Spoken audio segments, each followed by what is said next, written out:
Hey YouTube, this is Alexander, and it is finally here, my full video review of Android 5.0 Lollipop running on the Nexus 5.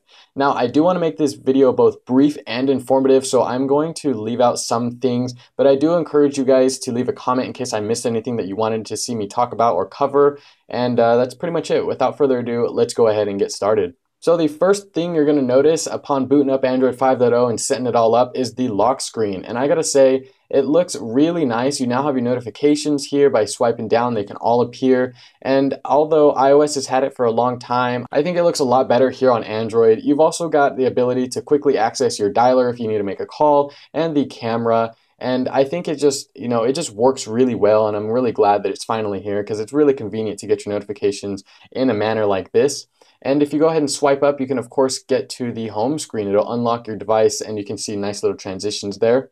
But I think it looks really nice here, the Google Now launcher, the white scheme I wasn't partial to at all when I first saw it. Having used it for about a week or so, I really like it now and I think it looks really clean. I like the search bar up top and I'm just really loving stock Android as it is. So in Android 5.0 Lollipop, you also have a revamped notifications panel, which you can see here looks really nice. You've also got your toggles on the fly now, so if you want to, you can just tap to activate or deactivate one of these toggles, which is really nice. No longer do you have to press and hold on it. You've also got an added flashlight toggle, and the portrait orientation and auto rotate lock are now here, although the animation's kind of gone. Although if you take a look up top, the cog icon kind of spins when you click it or you're transitioning between your notifications and your quick toggles, which is really awesome. And the settings has been redone and I really love it. And I wanted to give you guys a quick tip. If we go into developer options and we scroll down to the animations area, the speed of them, I actually left them at 1x. I know in the past I've actually put them to 0.5x to make them faster and make KitKat seem a little bit nicer. But here I think Lollipop definitely looks much nicer at 1x speed.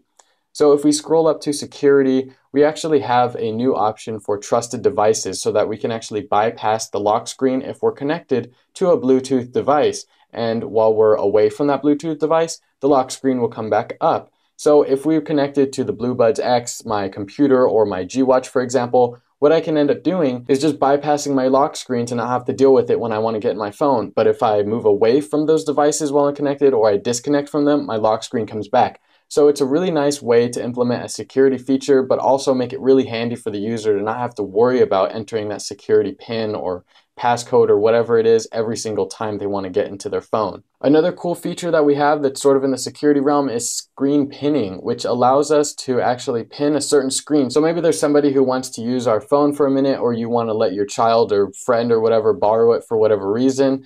You can actually pin that screen so they can't leave. So they're kind of stuck in here. They can't check your notifications. They can't look at anything else other than the app that you pinned them in. And a quick way to get out is just by long pressing the multitasking and back buttons, and then you're good to go. That's a really cool feature. I don't actually see myself using it, but I think it's really nice for those who ask to use their phone a lot, maybe by somebody that they don't want to give access to everything and they don't have an account set up for them. So you guys may be wondering how battery life is doing, and I gotta say that it's been pretty good. I thought that Project Volta would actually work to make battery life last a lot longer than it actually is. I'm getting about a day easily.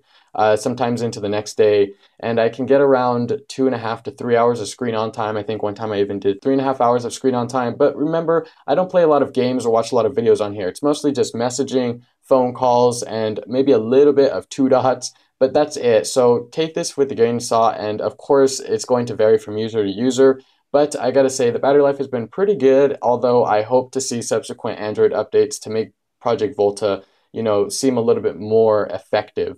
We've also got battery saver mode, which is going to work to slow down your CPU, limit background data, turn off animations and transitions, and just save you a bunch of battery, which is really cool that it does all of that with just the push of a button or as your phone depletes to 15%.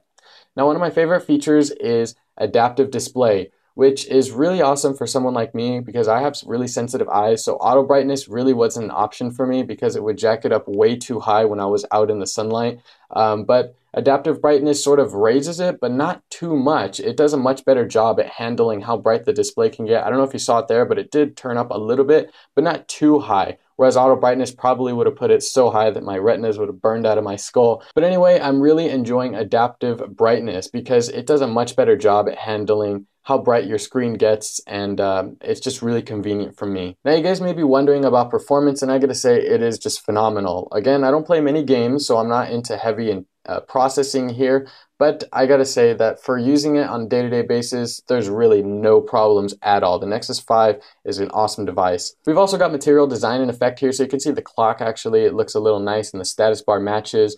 In the browser, if we visit a site that has enabled the browser window or sort of the header up top to take a certain color, that will show up here. So Droid Life, for example, has allowed theirs to take over the color pink. So when you're in Chrome on Android 5.0, in your multitasking bar, you'll see pink for that tab, and it looks really cool. I like it, and I like that they're adding color into the multitasking area because it just makes it look a lot nicer, and it just sort of makes a more consistent experience across the board. Now, something they removed that sort of bums me out is silent mode. Complete silent mode, but allowing your notifications to still come through. They've incorporated this new priority mode and I guess none mode.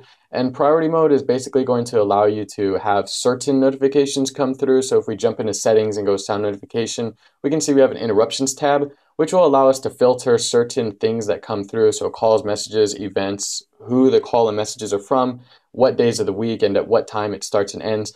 But the fact that I can't just put it on silent and still have my notifications come through because the Nexus 5 makes a lot of noise on vibrate when it's on a surface is sort of a bummer, and I really hope that they bring complete silent mode back and not force us to use none if we really don't want to, because I still want my notifications, but I do like it silent sometimes. Now, another awesome addition to Android 5.0 Lollipop that does require a little bit more work, I think, is heads-up notifications. So while you're in a game or something, you actually have a nice bar up top that's going to show you a notification, but if you swipe it away, it actually doesn't appear in your notification bar, which is really a bummer because I want it to be there after I swipe it away. That's the whole point of it, I think. This also works for phone calls though too. So if you're in a game and you don't want to be interrupted, of course, because you're trying to beat this level, the call will appear up top, and it's in a really nice fashion for you to either deal with it right now, just let it go to voicemail, or dismiss it, and that's a really cool feature that I'm digging. So anyway, that was Android 5.0 Lollipop running on the Nexus 5. It runs like a champ, I gotta say. No performance issues at all. All the new features are really cool. I hope they bring back silent mode, and I hope Project Volta gets a little bit better with subsequent updates. But anyway, I hope you guys enjoyed the video. If you did, be sure to hit that like button. Subscribe down there for more. I got more videos coming. And definitely leave a question or a comment if you guys wanted me to talk about something a little bit more, or you want me to say something that I actually didn't mention at all. Anyway, I hope you guys enjoyed, and I will catch you in the next one. Peace.